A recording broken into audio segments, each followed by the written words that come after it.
Helicopter हादसे ने Iran में त्राहिमाम मचा दिया है। राष्ट्रपति इब्राहिम रईसी की मौत से ईरान की राजनीति में उथल पुथल शुरू हो गई है।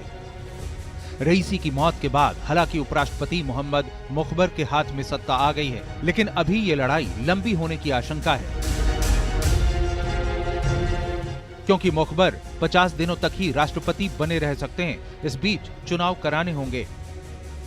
रईसी की मौत पर सवाल भी उठ रहे हैं। माना जा रहा है कि सत्ता संघर्ष इसकी वजह हो सकती है, क्योंकि रईसी को ईरान के सुप्रीम लीडर खमेनेई के वफादार के रूप में देखा जाता था और रईसी को ही खमेनेई के संभावित उत्तराधिकारी के रूप में देखा जा रहा था, जिससे ईरान की सत्ता में मौजूद कई लोग नाखुश थे। माना जा रहा है कि रईसी की मौत से ईरान में जिन लोगों को फायदा हो सकता है, सत्ता के दावेदारों में उनमें दो नाम सबसे आगे हैं। पहला मोहम्मद बागेर गालिबाफ, जो ईरानी संसद के स्पीकर हैं, और दूसरा सुप्रीम लीडर खमेनेई के बेटे मुज्तबा खमेनेई। गालिबाफ की नजर राष्ट्रपति पद पर काफी पहले से ही रही है। गालिबाफ 2017 और 2021 में इब्राहिम रईसी के कारण राष्ट्रपति की रेस से बाहर हो गए थे, क्योंकि रईसी को खमेनेई का समर्थन प्राप्त था। लेकिन 2025 में गालिबाफ फिर से रईसी के खिलाफ चुनाव लड़ने का मूड बना रहे थे। वहीं ईरान में रईसी की मौत के बाद सुप्रीम लीडर के लिए मुज्तबा खमेनेई का रास्ता साफ हो गया है। मुज्तबा ईरान के सुप्रीम लीडर की पदवी हासिल करना चाहते हैं, इसलिए वंशानुगत उत्तराधिकार की मांग जोर पकड़ सकती है, क्योंकि 85 साल के आयतुल्लाह खमेनेई का कार्यकाल भी इसी साल खत्म हो रहा है।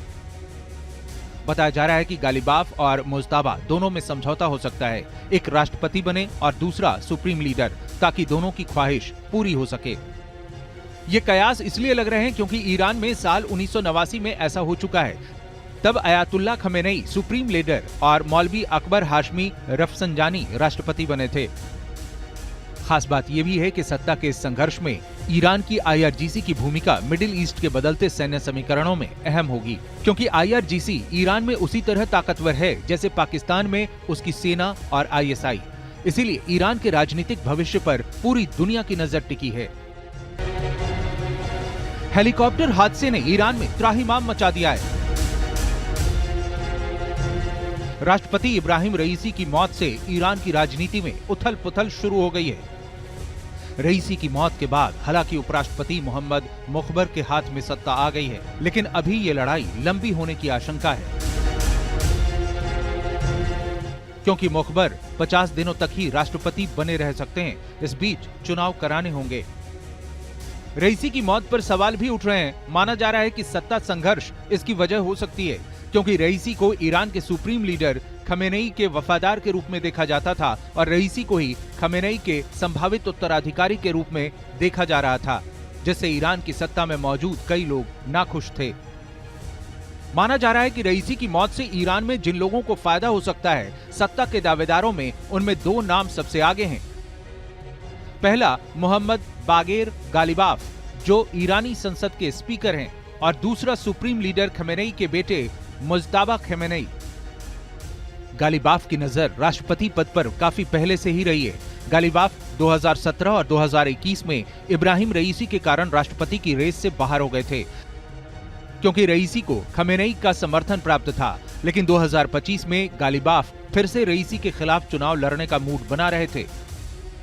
वहीं ईरान में रईसी की मौत के बाद सुप्रीम लीडर के लिए मुज्तबा खमेनेई का रास्ता साफ हो गया है। मुज्तबा ईरान के सुप्रीम लीडर की पदवी हासिल करना चाहते हैं, इसलिए वंशानुगत उत्तराधिकार की मांग जोर पकड़ सकती है, क्योंकि 85 साल के आयतुल्लाह खमेनेई का कार्यकाल भी इसी साल खत्म हो रहा है। बताया जा रहा है कि गालिबाफ और मुज्तबा दोनों में समझौता हो सकता है, एक राष्ट्रपति बने और दूसरा सुप्रीम लीडर, ताकि दोनों की ख्वाहिश पूरी हो सके। ये कयास इसलिए लग रहे हैं क्योंकि ईरान में साल 1989 में ऐसा हो चुका है। तब आयतुल्लाह खमेनेई सुप्रीम लीडर और मौलवी अकबर हाशमी रफसंजानी राष्ट्रपति बने थे। खास बात यह भी है कि सत्ता के इस संघर्ष में ईरान की IRGC की भूमिका मिडिल ईस्ट के बदलते सैन्य समीकरणों में अहम होगी, क्योंकि IRGC ईरान में उसी तरह ताकतवर है जैसे पाकिस्तान में उसकी सेना और ISI। इसीलिए ईरान के राजनीतिक भविष्य पर पूरी दुनिया की नजर टिकी है।